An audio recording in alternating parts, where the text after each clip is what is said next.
Baik, Assalamualaikum warahmatullahi wabarakatuh. Kembali lagi di pelajaran bahasa Indonesia. Kali ini kita akan mempelajari tentang teks cerita inspirasi.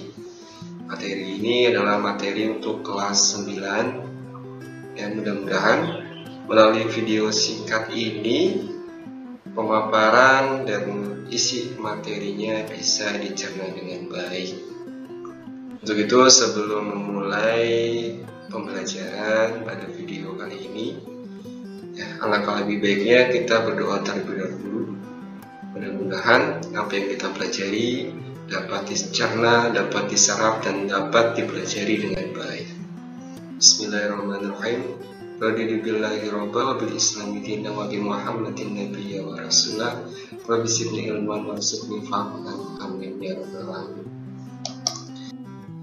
Ya, adapun dua tujuan dari pembelajaran kita kali ini adalah yang pertama, siswa dapat menyimpulkan isi teks cerita inspirasi. Yang kedua, siswa dapat menelaah teks cerita inspirasi. Dua tujuan ini menjadi dasar dari pencapaian pembelajaran kita. Ya, untuk itu tanpa berlama-lama kita lanjut saja ke pembahasan selanjutnya.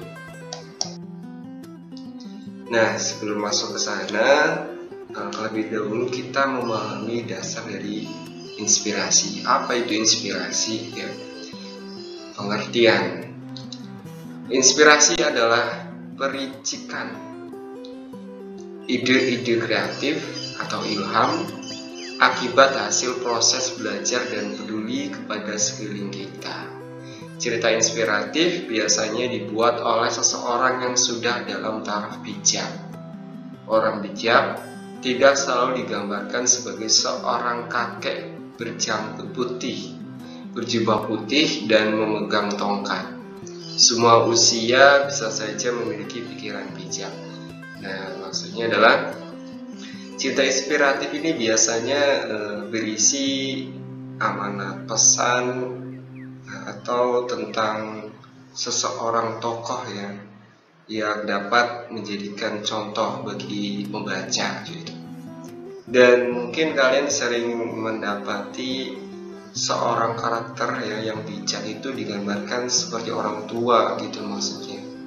Padahal nggak semuanya bijak. Nah, semuanya sosok yang bijak ini digambarkan dengan usia gitu. Bisa saja kalian juga mempunyai pikiran-pikiran yang bijak. Nah, melalui cerita inspiratif inilah diharapkan kamu bisa menyampaikan pikiran-pikiran bijak kamu di dalam sebuah cerita.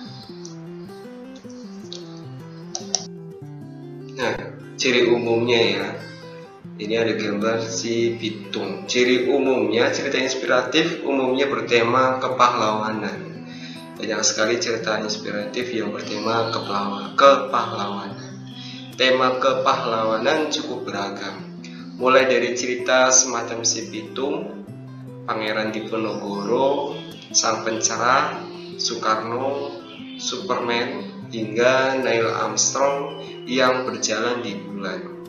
Perjalanan sang pahlawan secara jelas terbagi atas 3 bagian wajib cerita inspiratif. Lihat model sebagai berikut.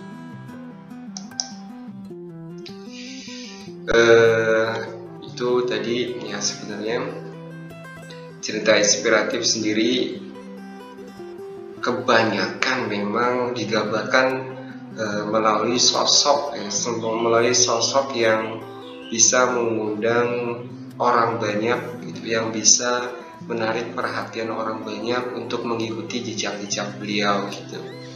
Dan biasanya kisah inspiratif ini memang ada di dalam lingkungan kita sehari-hari. Tinggal bagaimana kita sanggup menuliskannya di dalam sebuah cerita. Nah, kisah inspiratif yang sudah ada sejauh ini memang diambil dari tokoh-tokoh ternama, tokoh-tokoh yang sudah memiliki pencapaian dalam hidupnya. Nah, seperti tadi Pangeran Diponegoro, beliau adalah seorang pahlawan yang tidak gentar melawan penjajah. semasa hidupnya beliau habiskan untuk memerdekakan tanah kelahirannya, berjuang bersama orang-orang di sekelilingnya untuk merebutkan kebebasan.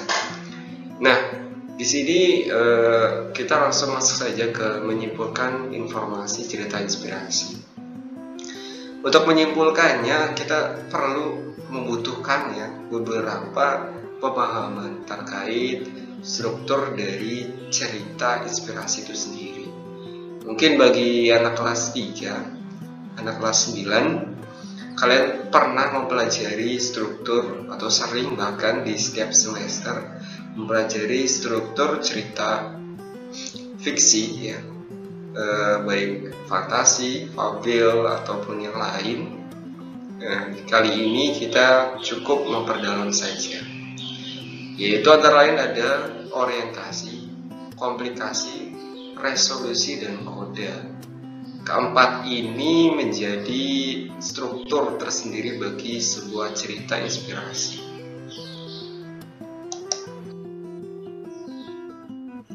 Orientasi, apa sih orientasi itu ya? Orientasi adalah bagian awal dari suatu cerita yang berisi pengenalan tokoh, latar tempat, dan waktu. Nah, dulu ya sebelum kalian masuk ke sekolah, tepatnya saat kalian baru memulai masuk ke SMP atau menginjak ke sekolah menengah pertama, kalian pasti pernah mendengar kata-kata orientasi. Nah, orientasi di sana yang dimaksud adalah masa-masa pengenalan sebagai siswa baru ya. Tapi di dalam sebuah materi kali ini, di dalam cerita ini, cerita inspirasi ini ya, yang dimaksudkan dengan orientasi ini berbeda definisinya, yaitu di mana sebuah cerita menceritakan pengenalan tentang sebuah tokoh, tentang sebuah peristiwa, tentang sebuah konflik di dalamnya. Bagian awal dari suatu cerita yang berisi pengenalan tokoh ya, itu yang perlu digarisbawahi, latar tempat dan waktu. Pengenalan tokoh ya, otomatis saat cerita mengenalkan seorang karakter atau tokoh di dalamnya pasti akan diiringi juga dengan latar tempat dan waktu ya. Seperti pada zaman dahulu kala hiduplah seorang ini bla bla bla, atau Soekarno lahir di sini gitu. Soekarno adalah seorang. Nah, seperti itu adalah contoh dari orientasi pengenalan. Kamu pasti sering menemukannya dalam sebuah cerita di awal-awal bab ya, atau di awal-awal pengkisahan gitu.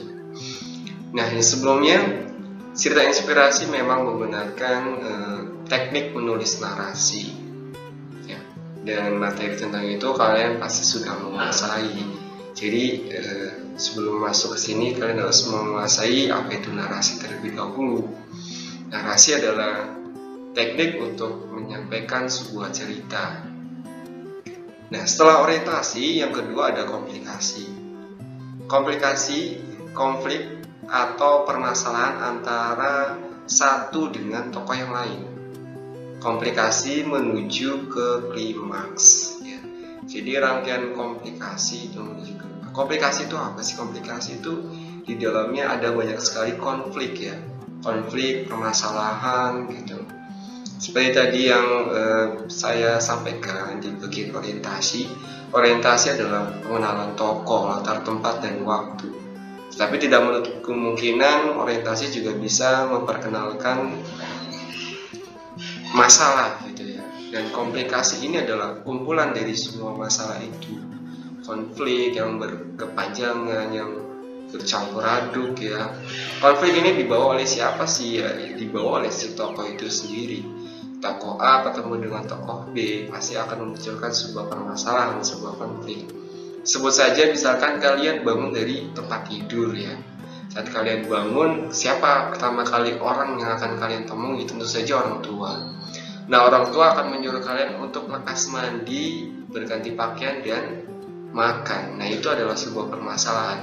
Apakah kalian bisa melakukan itu semua? Itu kan secara teratur, secara berurutan. Jangan sampai kamu makan dulu habis itu baru mandi ya. Yang jelas seharusnya kamu mandi dulu baru kemudian ganti pakaian dan makan. Setelah itu baru bersiap-siap untuk belajar atau pergi ke sekolah. Nah, ini akan menjadi sebuah permasalahan ketika kalian merasa itu menjadi sebuah rintangan yang sulit untuk dihadapi. Apalagi bangun pagi itu sesuatu yang sangat terkadang susah untuk menyiapkan semua persiapan ketika pagi. Kendalanya pasti ngantuk gitu kan. Nah, tapi mau nggak mau kamu harus menyelesaikannya. Kenapa? Karena itulah cara hidup yang disiplin. Disiplin akan membawa kita kepada kerapihan, ya, keteraturan, dan hidup yang normal gitu. Baik, selanjutnya di bagian resolusi. Resolusi adalah penyelesaian dari suatu konflik atau masalah yang terjadi ya. Resolusi menuju akhir dari cerita. Nah, maksudnya adalah karena ini penyelesaian gitu. Si tokoh itu tadi kan mengalami konflik, rangkaian masalah, sehingga cerita menjadi klimaks gitu kan. Nah, resolusi ini adalah solusi untuk menyelesaikan masalah-masalah tersebut yang terjadi pada seorang tokoh. Nah, kemudian resolusi ini tahapannya bisa saja menuju akhir cerita, atau dia memang hanya sebagian dari resolusi, tergantung bagaimana nanti ada koda atau tidak. Jadi di alur nanti ya, resolusi itu bisa menjadi akhir dari sebuah cerita, atau resolusi ini baru menggantung saja karena nanti ada koda. Nah, itu untuk pembahasan ke sana nanti akan dibahas di bagian alur. Jadi resolusi intinya adalah penyelesaian. Ambil contoh lah, katakan kamu tadi berangkat ke sekolah. Setelah sampai sekolah, kamu menuju gerbang, melewati gerbang, dan kamu datang tepat waktu. Nah, tepat waktu itu menjadi penyelesaian. Tapi tidak sampai di situ. Oh, ternyata kamu punya masalah baru, yaitu ketika di kelas ada tugas yang belum dikerjakan. Itu berarti resolusi yang tadi itu, ya, resolusi yang tadi itu tidak lagi menjadi resolusi. Itu masih hanya menjadi sebuah konflik saja, rangkaian konflik. Resolusi di sini adalah benar-benar yang menjadi solusi. Oh, tadi ya, kamu mendapat tugas dan kamu belum mengerjakannya. Akhirnya guru yang bersangkutan memberikan kamu tugas tambahan. Nah, tugas tambahan itu menjadi masalah, masih belum menjadi resolusi. Lalu bagaimana cara kamu menyelesaikan masalah itu? Menyelesaikan tugas yang diberikan guru ini. Oh, ternyata kamu menyelesaikannya di tempat saat itu juga, supaya kamu tidak lagi lupa untuk mengerjakan soal. Setelah kamu selesai mengerjakan tugas tambahan tersebut, akhirnya kamu langsung memberikan tugas itu kepada guru yang bersangkutan. Ya, maksud kamu ya supaya tidak terjadi lagi hal yang serupa. Kamu tidak lupa lagi untuk mengumpulkan tugas, dan tanggung jawab kamu selesai karena kamu sudah melakukannya hari itu juga. Dan itu akhirnya menjadi sebuah resolusi, menjadi sebuah penyelesaian dari konflik yang telah kamu alami. Nah, selanjutnya ada koda. Apa itu koda ya? Koda boleh ada atau boleh juga tidak ya. Makanya tadi saya bilang resolusi bisa menjadi akhir dari sebuah cerita, tapi juga bisa tidak kalau di dalamnya ada koda. Bagian terakhir, fabel yang berisi perubahan yang terjadi pada tokoh, pelajaran yang dapat dipetik dari cerita tersebut. Nah, jadi kalau di dalam sebuah cerita fabel, koda ini ya sebuah semacam amanat lah, semacam pesan yang bisa dipetik dari apa yang sudah terjadi gitu. Nah, kalau di dalam cerita inspirasi ya berarti sebuah pengalaman dari si tokoh itu yang bisa kita ambil hikmahnya apa, yaitu maksudnya ke dalam sebuah kode atau pengertian dari kode itu sendiri. Nah, ini adalah penggambaran dari alur. Ini alur yang dengan koda ya, alur dengan koda. Kenapa alur dengan koda? Ya, karena ya sangat berbeda nanti dengan tanpa koda. Kalau dengan koda yang terjadi seperti ini gambarannya seperti ini. Orientasi itu kenapa digambarkan sedikit rendah dan arahnya ke atas ya? Ya karena itu pengenalan dari cerita, pengenalan tokoh, tempat, ya waktu, orientasi disebutnya. Kemudian komplikasi ini kan masalah, konflik, sehingga dia satu tingkat lebih tinggi gitu. Maksudnya ya agak sedikit memuncak gitu ya. Pengenalan konflik salah satunya yang terjadi di dalamnya. Banyak sekali konflik dan permasalahan yang menumpuk akhirnya menjadi sebuah klimaks. Itu kenapa klimaks digambarkan di paling atas. Warnanya orange di sini ya, saya gambarkan dengan warna yang orange. Klimaks, ya, rangkaian dari semua konflik yang bercampur aduk. Nah, klimaks ini menemukan sebuah penyelesaian, namanya resolusi penyelesaian. Makanya gambarnya agak sedikit menurun karena sudah menemukan penyelesaian, jadi sudah tidak lagi tegang, sudah tidak lagi mengkhawatirkan gitu ya. Kalau di dalam cerita ya sudah tidak lagi panas gitu ya. Nah, kemudian koda sedikit menurun, malah menurun menuju akhir itu. Perubahan watak biasanya itu yang terjadi di dalam koda. Perubahan watak. Kenapa ada perubahan watak? Karena si tokoh ini telah mengambil hikmah dari kejadian-kejadian yang telah ia alami. Dia telah mengambil amanat, dia telah berubah wataknya gitu. Nah, baru kemudian set ending. Lalu bagaimana dengan yang tanpa koda? Ya, seperti ini gambarnya. Agak sedikit sama tapi berbeda. Yang tidak ada hanyalah kodanya saja. Ya, orientasi seperti biasa, pengenalan cerita, komplikasi, pengenalan konflik, di mana konflik saling muncul di sana, kemudian klimaks. Ya, ini ketika konflik saling bertumpuk satu sama lain menjadi masalah yang sangat besar. Ya, konflik telah menemukan sebuah penyelesaian, akhirnya menurun, yang namanya resolusi. Dan kalau resolusi ini tanpa koda, artinya ceritanya itu menggantung, ceritanya selesai sampai di situ saja.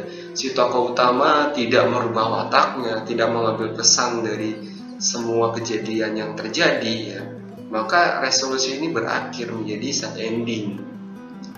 Ambil contoh misalkan seorang pencopet, dia nekat mencopet di pasar ya. Dia awalnya berhasil mencopet banyak sekali dompet. Dia sempat kegirangan karena hasil copetnya di hari itu lumayan banyak. Akhirnya dia lakukan lagi di hari selanjutnya gitu. Namun naas, di hari itu dia justru mengalami musibah. Dia tertangkap oleh warga dan dipukuli, dan akhirnya si pencopet itu mati. Nah, di situ akhirnya apa? Tidak ada koda, karena si tokoh utamanya telanjur mati. Resolusinya, penyelesaiannya apa ya? Si tokoh utama itu terkena hukumannya. Nah, lain lagi ceritanya yang pakai koda ya. Kalau pakai koda misalkan, si tokoh copet tadi ya, dia mencopet banyak di hari pertama. Di hari kedua dia mau mencopet lagi, terus ketangkep sama warga. Namun ada beberapa warga yang memberikan kesempatan pada copet itu ya. Warga itu kemudian menelpon polisi, dan si copet ini akhirnya tidak terkena baku hantam dari para warga yang sedang marah ya. Nah, akhirnya apa? Akhirnya si pencopet ini bertobat. Dia mengambil semua hikmah yang pernah terjadi, dan dia bertekad untuk tidak melakukan hal yang serupa. Dia tobat. Nah, itu berarti ada koda di dalamnya. Kenapa? Karena si pencopet itu tobat, tidak mau mengulangi lagi hal yang serupa. Nah, itu perbedaan cerita dengan alur yang tanpa koda dan alur yang dengan koda. Nah, di sebelah sana ada foto seorang penulis yang namanya Andrea Hirata. Beliau terkenal dengan bukunya yang berjudul Laskar Pelangi, orang-orang proyek, kemudian ada juga judulnya orang-orang proyek, mohon maaf, orang-orang biasa. Itu salah satu novel yang terbaru. Kemudian ada juga novel yang judulnya Ayah. Yaitu sedikit informasi untuk pengetahuan kalian. Kembali ke materi ya, menelaah cerita inspirasi. Menelaah, sekarang kita menelaah ya, seperti apa nih bentuk dari orientasi itu sendiri. Saya akan bacakan sedikit. Pada masa dahulu ada seorang anak laki-laki. Dia cerdas, berbakat, dan tampan. Sayangnya dia sangat egoistis dan mudah marah. Tidak ada yang mau menjadi temannya. Sering dia marah-marah dan mengumbar kata-kata yang menyakitkan kepada orang-orang di sekitarnya. Orang tua anak itu sangat cemas dengan tamparan anaknya, temperamen anaknya. Mereka berpikir apa yang harus mereka lakukan. Suatu hari ayahnya mendapat suatu ide. Dia memanggil anaknya dan memberi palu dan sekantong paku kepada anaknya. Sang ayah berkata, "Setiap kamu marah, ambil paku dan tancapkan ke pagar tua depan rumah kita sekeras mungkin." Nah, orientasi di sini ya, tadi pengertiannya adalah pengenalan tokoh. Di sini di dua paragraf ini ya, mencoba mengenalkan seorang anak yang sangat pemarah dan temperamen. Seorang anak ini dihindari atau dijauhi oleh teman-temannya karena sikapnya. Kemudian ada seorang ayah yang berusaha untuk meladeni sikap anaknya ini dengan caranya tersendiri. Nah, orientasi itu seperti ini ya. Ada pengenalan. Kalau di dalam dua paragraf ini yang dikenalkan adalah tokoh si anak itu ya, yang paling menonjol. Bukan hanya tokoh si anak yang temperamen ya, tapi juga yang pemarah. Di situ ada narasi disebutkan bahwa si tokoh anak ini pemarah. Gitu. Selanjutnya, komplikasi. Sebelum masuk ke bagian komplikasi, di sebelah sana ada gambar seorang perempuan. Dia telah menulis banyak sekali buku. Salah satunya yang ada di tangan beliau, ya, judulnya Mata. Beliau adalah seorang penulis bernama Oki Madasari. Ya, kamu bisa baca buku-buku beliau. Ya, beliau cukup menjadi inspirasi bagi seorang perempuan untuk menulis. Kembali ke materi, saya akan melanjutkan cerita yang tadi ya. Ini adalah bagian komplikasi.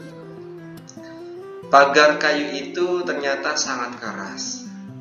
Palu yang digunakan cukup berat karena anak laki-laki itu begitu beringas. Pada hari pertama saja dia sudah menancapkan 37 paku dalam hari pertama ya. Hari demi hari, minggu demi minggu, jumlah paku yang ditancapkan semakin lama semakin berkurang. Setelah beberapa waktu, anak itu mulai paham bahwa menahan amarah itu lebih mudah daripada menancapkan paku ke pagar. Suatu hari, anak itu tidak lagi memerlukan palu dan paku. Dia telah belajar menahan amarah dengan baik. Lalu dia datang ke ayahnya dan bercerita tentang keberhasilannya menahan amarah. Sekarang setiap saat jika mampu menahan amarah dalam sehari, cabut paku yang sudah tertancap di pagar. Nah, komplikasi di sini ya, si tokoh anak itu kan dia punya masalah di sini ya. Masalahnya adalah suruh menancap paku. Setelah menancap paku ya, setelah mendengar instruksi dari ayahnya, ternyata susah menancap pakunya karena sangat keras. Meskipun begitu, dia telah berhasil menancapkan 37 paku dan dia merasa kesusahan ya. Akhirnya dia sadar kalau menahan amarah itu jauh lebih baik, lebih bagus daripada menancap paku di pagar. Akhirnya sang ayah memberikan persoalan baru kan, permasalahan baru. Muncul permasalahan baru di sini, yaitu apa? Mencabut paku yang sudah ditancapkan. Nah, akhirnya muncul permasalahan baru di sini. Apakah tokoh utama bisa mengambil paku yang sudah ditancapkan? Nah, itu akhirnya menjadi cerita itu menjadi rangkaian masalah yang banyak ya, berderet. Akankah menjadi konflik atau bagaimana? Ya, kita lihat dulu di teks selanjutnya. Nah, ternyata yang tadi itu telah menjadi konflik ya, telah menjadi klimaks maksudnya, telah menjadi rangkaian sebuah konflik yang menjadi klimaks, yaitu udah si tokoh utama ini kan udah tahu kalau menahan kesabaran itu jauh lebih baik, tapi kenapa si ayah menyuruh dia untuk mencabut paku? Nah, akhirnya kan menjadi sebuah masalah yang sangat besar, menjadi klimaks, dan di sini ada resolusinya. Sebelum ke sana, ada sedikit informasi. Gambar di sebelah adalah seorang penulis namanya Seno Kumira. Beliau banyak sekali menulis. Salah satunya yang saya baca itu Sepotong Senja untuk Pacarku. Itu cukup lumayan menghibur bukunya ya. Kamu juga boleh membacanya. Resolusi, kembali lagi ke materi resolusi. Sekian waktu berlalu, akhirnya sang anak bangga setelah semua paku tercabut hingga semuanya. Saat dia datang ke ayahnya dan menceritakan semuanya, dia menawarkan untuk merapikan dan merawat pagar. Kamu sudah berhasil, nak, tetapi coba perhatikan lubang bekas paku itu. Pagar itu tidak akan bisa menjadi seperti semula, sudah cacat. Itu resolusinya. Maksudnya di sini adalah dari paragraf resolusi ini, si tokoh utama itu ya telah benar-benar memahami kalau selama ini sikapnya itu telah salah. Marah-marah itu bukan pekerjaan yang baik ya. Apalagi melampiaskannya di sebuah pagar dengan menancapkan paku, itu bukan sikap yang sangat baik gitu. Dan si anak ini akhirnya apa? Dia berjanji untuk merawat pagar tersebut, merawat pagar. Koda yang terjadi seperti apa? Ya, kita akan sama-sama simak di sini. Hal yang sama terjadi saat kamu menyakiti orang dengan ucapanmu. Kata-kata meninggalkan bekas luka di hati sama halnya lubang bekas paku di pagar. Ingat, kita harus memperlakukan setiap orang dengan sayang dan hormat. Sebab meskipun telah memohon maaf dan diminta maafkan, luka di hati tidak akan pernah hilang. Nah, itu dia ya. Jadi di sini tokoh utama diberikan amanat, diberikan pesan oleh ayahnya untuk tidak marah-marah lagi, karena marah-marah itu bisa melukai hati siapapun yang mendengarkannya. Seperti itu. Dan tokoh utama si anak ini ya sudah pasti akan mendengarkan kalimat dari ayahnya. Apa yang terjadi? Dia merubah karakternya, merubah sifatnya, merubah wataknya, sehingga cerita berakhir dengan koda, yaitu si tokoh utama berubah sikap menjadi lebih penyabar, lebih baik lagi, tidak marah-marah lagi. Kita sudah masuk ke kesimpulan, artinya materi sudah hampir selesai. Mudah-mudahan melalui materi singkat ini kalian semua yang menyaksikan di rumah dapat memahaminya dengan baik.